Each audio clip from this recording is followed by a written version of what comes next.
एनडीव्ही मराठीमध्ये आपलं सहर्ष स्वागत आहे. एनडीव्ही मराठीच्या असंख्य प्रेक्षकांना आमचा सादर प्रणाम. राजकारण, समाजकारण, विविध क्षेत्रामध्ये वावरणारी माणसं आपण पाहिली आहेत. आज आपण प्रशासकीय आणि तेही IPS सारख्या मोठ्या हुद्द्यावर कार्यरत असणारे आणि त्यांची सेवापूर्ती गेल्या 4-5 महिन्यापूर्वी झाली आहे त्यांची सेवापूर्ती, आणि तरीही न थकता न दमता ते अविरात्र अहोरात्र सगळ्या गोष्टी ते करतायत. आजही ते वेगवेगळ्या विषयांवरती अभ्यास आहे त्यांचा. आणि फक्त प्रशासकीय मध्ये IPS आणि पोलीस अधिकारीच नसलेले तर ते एक उत्तम असे साहित्यिक सुद्धा आहेत, हे महत्वाचं आहे. आज आपण आपल्या स्टुडिओमध्ये आमंत्रित केलेले आहेत सेवापूर्ती झालेले डॉक्टर BG शेखर पाटील. त्याचप्रमाणे ते उत्तम साहित्यिक आहेत. त्यांच्याशी आपण या ठिकाणी चर्चा करणार आहोत. नमस्कार सर. नमस्कार सर, या ठिकाणी आपण IPS अधिकारी होता आणि विशेष पोलीस महानिरीक्षक म्हणून तुम्ही कार्यरत होता नाशिक परिक्षेत्राचे, आणि नुकतेच त्यातनं तुमची सेवापूर्ती झालेली आहे आणि तुम्ही एक उत्तम साहित्यिक सुद्धा आहात. तर हा तुमचा अगोदरचा प्रशासकीय प्रवास कसा सुरू झाला? सर्वप्रथम सांगायचं झालं तर मी माझं इंजिनिअरिंग बॅकग्राऊंड. अच्छा. मी BA प्रोडक्शन केलं, त्याच्यानंतर बजाजला 1 वर्ष काम केलं. अच्छा. आणि तिथून मी जे कॉम्पिटेटिव्ह एक्झाम्स आहे त्या स्पर्धा परीक्षा देऊन पोलीस खात्यामध्ये दाखल झालो. महाराष्ट्रातल्या भंडाऱ्यापासून ते जळगाव, नाशिक, ठाणे, मुंबई, नवी मुंबई अशा अनेक जिल्ह्यांमध्ये भागांमध्ये काम करायला लागलं. आणि हे काम करत असताना प्रशासकीय सेवेमध्ये भरपूर मोठ्या प्रमाणात अनुभव येतात. विशेष करून पोलीस अधिकारी जर म्हटलं तर पोलीस अधिकाऱ्याकडे अनेक प्रकारचे लोक येतात, अगदी गरीबापासून गरीबातला ते अगदी करोडोपती अब्जाधीशापर्यंतचा.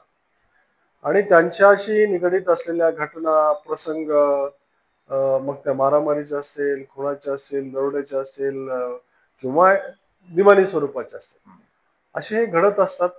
कायदा सुव्यवस्थेच्या दृष्टिकोनातून पण अनेक घटना घडतात. परंतु त्याच्यामध्ये ह्या घटनांचा हा पोलीस प्रथम साक्षीदार असतो आणि त्याने ते लिहिलं पाहिजे. त्या उद्देशाने मी लेखक साहित्याच्याकडे वळलो. आणि तशी मला लहानपणापासूनच आवड होती लेखनाची. अगदी 5वी-6वीत असल्यापासून मी निबंध स्पर्धामध्ये भाग घेत होतो. अनेक चांगल्या वक्तृत्व स्पर्धामध्ये पण भाग घेतला आणि निबंधाच्या याच्यामध्ये मला प्रथम पारितोषिक मिळत होते. ती लिखाणाची आवड ही अगदी लहानपणापासून. लहानपणी मी किशोर मासिक लावलं होतं.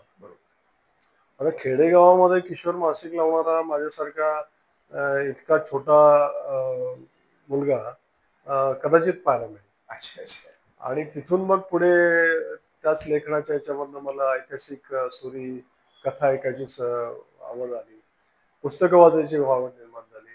आणि पोलीस खात्यामध्ये तर खजिनाच होता, कारण एवढे आमच्याकडे गुन्हे असतात, नाना विविध प्रसंग असतात, वेगवेगळ्या घटना असतात, त्यांच्याशी रिलेटेड बरंच काही असतं. व त्यातनं हे कुठंतरी जे पोलीस काम करतात ते समाजासमोर आलं पाहिजे आणि उत्कृष्ट म्हणजे चांगल्या प्रकारचा उत्कृष्ट असा समाज निर्मिती झाली पाहिजे. त्या दृष्टिकोनातून ह्या घटना कुठेतरी समाजात याव्यात म्हणून मी लेखनात सुरुवात केली. सदरक्षण आहे, खल निग्रहण आहे, हे तुमचं ब्रीद वाक्य. तुम्ही पोलीस क्षेत्रामध्ये असताना आणि पोलिसानं आरोपींच्या पाठीमागे धावपळ करणं या सगळ्या गोष्टी करत असताना लिखाणाला तुम्हाला कधी असा वेळ भेटला की तुम्ही त्याच्यावरती लिखाण केलं? ते महत्वाचं. कशी मनामध्ये इच्छा असेल तरच ते लिखाण होऊ शकतं. अच्छा. आणि आत्मिक ओढ असल्याशिवाय तर काहीच होत नाही.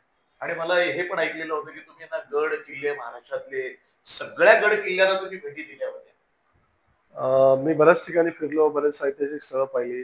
आणि लिखाणाच्या बाबतीत मला तर माझ्या गाडीमध्ये पेन, डायरी आणि कागद असतातच. क्या बात आहे, क्या बात. प्रवासामध्ये मला सगळ्यात जास्त लिखाण झालं. माझी PhD मी क्राईम मध्ये PhD केली, ती सुद्धा प्रवासामध्ये, क्रिमिनॉलॉजी. आणि त्याचबरोबर बाकीची जेवढी काही पुस्तकं असतील त्यातला 70 ते 80% भाग प्रवासामध्ये झालेला. क्या बात आहे. मी अकोल्याला पोस्टिंगला होतो, ट्रेनने प्रवास करावा लागायचा, त्यावेळेस ट्रेनमध्ये पण मी लिहायचो. आणि अशा प्रवासामध्ये एकतर एकांत मिळतो, जास्त फोन नसतात किंवा जास्त काही डिस्टर्ब नसतो. हा एक त्यातला भाग होता. दुसरं संध्याकाळी रात्री 9 साडेनऊला जेवल्यानंतर 12-1 वाजेपर्यंत, कधी कधी 4 वाजेपर्यंत पण मी लिहित बसलो ना. असा म्हणतात ना, याला ज्याला वेळ काढायचाच आहे किंवा एखादं गोष्ट ध्येय गाठायचंच आहे, त्याला वेळ ही सबब चालत नाही. बरोबर. जागेची आवश्यकता नाही, वेळेची आवश्यकता नाही, कुठेही कधीही अविरतपणे. म्हणून तुम्ही म्हणालात की गाडीमध्ये प्रवास करत असताना सुद्धा तुम्ही लिखाण करायचे. म्हणजे हा एक छंद म्हणायचा की जुनून होता. हा काय होता हे? आता महाराष्ट्र टाइमचे आपले संपादक आहेत विजय होलम, त्यांचं एक पुस्तक जे आलं पत्रकारितेच्या संदर्भामध्ये, त्याची प्रस्तावना त्यांना अर्जंट पाहिजे होती. त्यावेळेस मी दिल्ली मुंबई प्रवास करत होतो, दिल्ली टू नाशिक. आणि त्या प्रवासामध्ये विमान प्रवास करत होतो. विमान प्रवासात मी विमानामध्ये त्यांची प्रस्तावना दिली. अच्छा अच्छा. म्हणजे तुम्हाला प्रवासात सुद्धा तुम्ही लिखाणच काही सोडलेलं नव्हतं. याला म्हणतात प्रेम. आणि लिखाणावरचं प्रेम, साहित्यावरचं प्रेम. तुमच्या या प्रवासामध्ये तुम्ही कुठल्या साहित्याची निर्मिती केली? याच्यामध्ये माझं सर्वप्रथम पोलीस अकॅडमीला असताना प्रबोधिनी संकेत नावाचं पहिलं मासिक, त्याचा मी चीफ संपादक होतो, मुख्य संपादक होतो. म्हणजे पत्रकारिता म्हटलं तरी चालेल. हा, पत्रकारिता मी डिप्लोमा पण केला, डिग्री पण केली. क्या बात आहे, क्या बात आहे. त्याच्यानंतर मग माझं शोध आलं, शोधच्या नंतर प्रतिशोध आलं, प्रतिबिंब आलं. त्यानंतर एक एक पुस्तकं, रांजोळी आलं, पोलीस अंमलाचे अधिकार कर्तव्य आलं. ऐतिहासिक याच्यामध्ये मग शूर सरसेनापती संताजी, प्रतिशोध शंभूराजांच्या क्रूर हत्येचा, ते पुस्तक आलं, ते खूप गाजलं. शोध पुस्तकाच्या माझ्या 55,000च्या वरती प्रती गेल्या.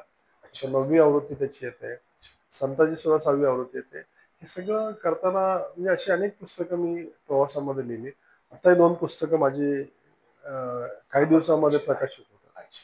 तुम्ही जो आता उल्लेख केला की शोध, त्याच्यानंतर आहे ना संताजी, ऐतिहासिक, आणि मध्यंतरी तुम्ही एक उल्लेख केला रांजुई नावाच्या पुस्तकाचा. तर रांजुईमध्ये थोडस ना, मी ते वाचलेलं पुस्तक आहे, त्याच्यावरती ना म्हणजे प्रेम प्रकरणावरतीच ते पुस्तक आहे. तर मला हे लक्षात आलेलं नाहीये की एक पोलीस अधिकारी आणि आरोपींच्या पाठीमागे धावणारा, पळणारा, त्यांना अटक करणारा, सळो की पळो करून सोडणारा, आणि रांजुईवर तुमचं कसं लक्ष गेलं? आता तसं पाहिलं तर मी माझं शोध पुस्तक ज्यावेळेस प्रकाशित केलं, नाशिकला प्रकाशन झालं, आणि महाराष्ट्र टाइमच्या एका पत्रकाराने मला चिमटा काढला की तुम्ही फक्त याच्यावरती म्हणजे जे डिटेक्टिव्ह स्टोरीज आहेत किंवा पोलिसाशी रिलेटेड गुन्हे आहेत त्याच्यावरतीच लिहिता, त्यातनं तुमच्या लेखनाचं कसं काय दिसून येत नाही. म्हणून मी ललित लेखनाचा भाग म्हणून रांजोई पुस्तक लिहिलं. अर्थात ते प्रेमकथांवरती आधारित आहे, परंतु त्या प्रेमकथा खूप जबरदस्त आहेत. निश्चित त्याग आहे, आणि खरं प्रेम काय असतं ते आहे. अर्थात त्यातल्या बऱ्याचशा कथा ज्या आहेत त्या सत्य घटनांवर आधारित. अगदी 500 रुपयासाठी लग्न मोडतो, आणि नवरा नवरी म्हणजे ते दोन्ही, मुलगा आणि मुलगी, दोघेही उंच अशा 4-4.5 हजार फूट उंचीच्या डोंगरावर जातात, आणि तिथून ते ओढणीने एकमेकाला बांधतात आणि खाली उडी टाकतात. अशा पण त्या प्रेमकथा आहेत त्याच्यावर. त्याच्यानंतर तुम्ही जे संताजी पुस्तक जे लिहिलं, तुम्हाला ही संताजी घोरपड्यांच्या याच्यावरची जी प्रेरणा, ही प्रेरणा तुम्हाला कुठून मिळाली, आणि ते कशा पद्धतीने तुम्ही ते लिहिलं? खरं तर महाराष्ट्राचा इतिहास पाहिला तर छत्रपती शिवाजी महाराजांचा इतिहास सगळ्यांच्या समोर, डोळ्यासमोर येतो. त्यांचं अकाली निधन, त्याच्यानंतर संभाजी महाराजांचा इतिहास आहे. त्यांनी 9 वर्ष सतत औरंगजेबाच्या सैन्याला तोंड दिलं, लढाया केल्या, आणि त्यानंतरचा जो इतिहास आहे महाराष्ट्राचा, तो हा एवढा प्रकाशामध्ये आलेला नव्हता. 5.5 लाखाची फौज घेऊन औरंगजेब महाराष्ट्रामध्ये स्वराज्यावर चालून आलाय, आणि राजा गादीवर नाहीये. रायगडावरती सिंहासनावर राजा नसताना राजाराम महाराज जे होते ते जिंजीला होते. आणि अशा याच्यामध्ये एवढ्या मोठ्या फौजेला तोंड देण्याचं कसं आणि एवढं धैर्य कुणी दाखवलं असेल ते संताजी नावाच्या सेनापतींनी दाखवलं, आणि त्याच्यामुळं स्वराज्य टिकलं असं म्हणायला हरकत नाही.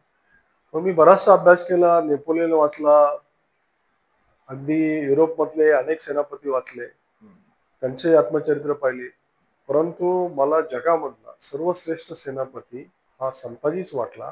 आणि मलाच नाही तर तो औरंगजेबाला सुद्धा वाटला. औरंगजेबाचे जे पत्रकार होते, दरबारी पत्रकार काफी खान, त्यांनी शेवटची जी लढाई झाली औरंगजेबाच्या आयुष्यामधली, ते वाकेनखेड्याला झाली. त्या वाकेनखेड्याच्या लढाईमध्ये काफी खान म्हणतो की हिंदुस्तान का सर्वश्रेष्ठ सेनापती ओ है संताजी. क्या बात आहे, क्या बात. आणि औरंगजेबाच्या त्यांच्या तोंडी सुद्धा असे उद्गार आहेत कि अगर संता जैसा एक बेटा मेरे को होता तो मैं पूरे जग पे राज करता, क्या बात, क्या बात. दुनिया पे राज करता. म्हणजे त्यांचं महत्व, म्हणजे ते विरोधक होते, हो, त्यांचे ते दुश्मन होते, तरी सुद्धा त्यांनी त्यांची ना स्तुती केलेली आहे. इतका मातब्बर मोठा माणूस संताजी. आणि मग हे याच्याबद्दल प्रकाशित काही झालेलं नव्हतं. हा हा.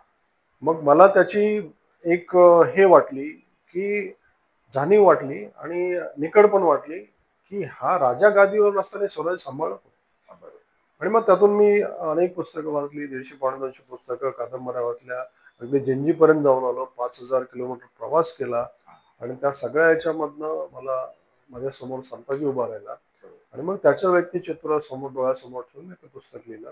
अर्थात ज्या ज्या ठिकाणी लढाया झाल्या त्या लढायांच्या ठिकाणी मी गेलो होतो आणि तिथे त्या लढायांच्या मध्ये कशा झाल्या असतील, भौगोलिक स्थान कसं असेल आणि त्या कशा प्रकारे लढल्या गेल्या असतील, त्या लढाईमधलं कसं काय हे सगळं शोधून काढलं आणि त्याच्यावर आधारित संताजी. म्हणजे बारीक सारीक माहिती मिळवून ती पुस्तक पूर्ण केलेलं आहे. छान एकदमच. संताजी आता तुम्ही मराठीतलं पुस्तक होतं, त्याच्यानंतर तुम्ही आता त्याचं हिंदीकरण सुद्धा करत आहात, तर त्याच्याबद्दल थोडस. अनेक लोकांना मी ज्यावेळेस दिल्लीमध्ये, आता मी दिल्लीलाही काम करतो, दिल्लीमध्ये काम करतो आणि काही म्हणजे महत्वाच्या ज्या कमिटी आहेत तर त्या कमिटीमध्ये पण मी आहे. त्यामध्ये काम करत असताना असं आढळलं की ज्यावेळेस मी हे संताजी मराठी पुस्तक द्यायचो तर ते लोक म्हणायचे, साहब इसमें हमको तो मराठी इतना आता नहीं, लेकिन आप हिंदी में क्यों नहीं करते. म्हणून हा जो सेनापती होता की एक औरंगजेब हे जे काही कॅरेक्टर आहे किंवा ते बादशाह होते, पण त्याच्या समोर उभा राहणारा, एवढ्या धैर्याने उभा राहणारा हा सेनापती हा जगाला माहीत असणं गरजेचं होतं. म्हणून मग हिंदीमध्ये त्याचं रूपांतर करण्यासाठी करण्याची इच्छा होती. आता ते सुफी सय्यद जे आहेत अहमदनगरचे, त्यांनी तो विडा उचलला आणि आता लवकरच हिंदी आवृत्ती पण प्रकाशित होणारच आहे. छान. आता तो हा पुस्तकाचा भाग झाला. आता आपण यांना बघतो की पुस्तकं तयार झाल्यानंतर बऱ्याच लोकांचा ओढा असतो, कल असतो की याला जरा थोडस चित्रपटाचं रूप द्यावं. तर अशा काही तुमच्या मनामध्ये काही कल्पना आहेत का की संताजींचं काहीतरी असं रूप समोर यावं पाहिजे. संताजी हे पुस्तक आहे ना, हा युद्धावरती आधारित पुस्तक आहे. बरोबर. लढायांवरती आधारित पुस्तक आहे आणि 3.5 लाखाच्या औरंगजेबाच्या छावणीत घुसून संभाजी राजांची क्रूर हत्या केली म्हणून त्याचा बदला घेण्यासाठी फक्त 2,000 मावळे घेऊन संताजी आतमध्ये घुसतो, जे धैर्य दाखवतो आणि सोन्याचे कळस कापून नेतो. याच्यामध्ये एक प्रचंड अशी ताकद आहे, ऊर्जा आहे आणि ह्या एका घटनेमुळे महाराष्ट्रातले तरुण पिढी जी आहे त्यांच्यात क्रांतीची ज्योत पेटली आणि त्याच्यानंतर स्वराज्य वाचलं.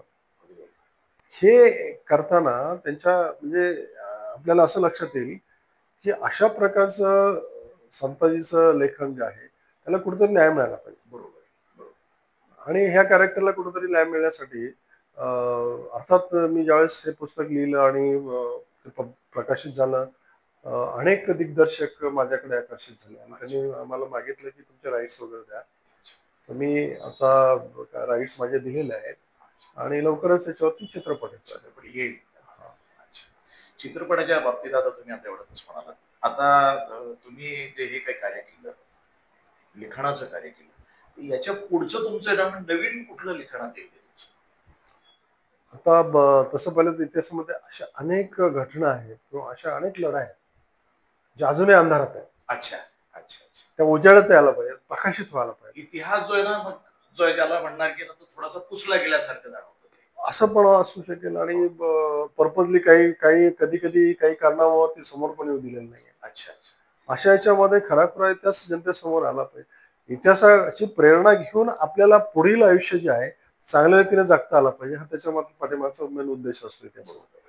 आणि हे करत असताना असं लक्षात येतं की आता पुढच्या याच्यामध्ये म्हणजे मला छत्रपती शिवाजी महाराजांनी सुरतेवर स्वारी केली, तिथल्या हेनरी ऑक्सिडन नावाचा जो गव्हर्नर होता त्याला पत्र लिहिलं की मी इथं सूड घ्यायला आलो.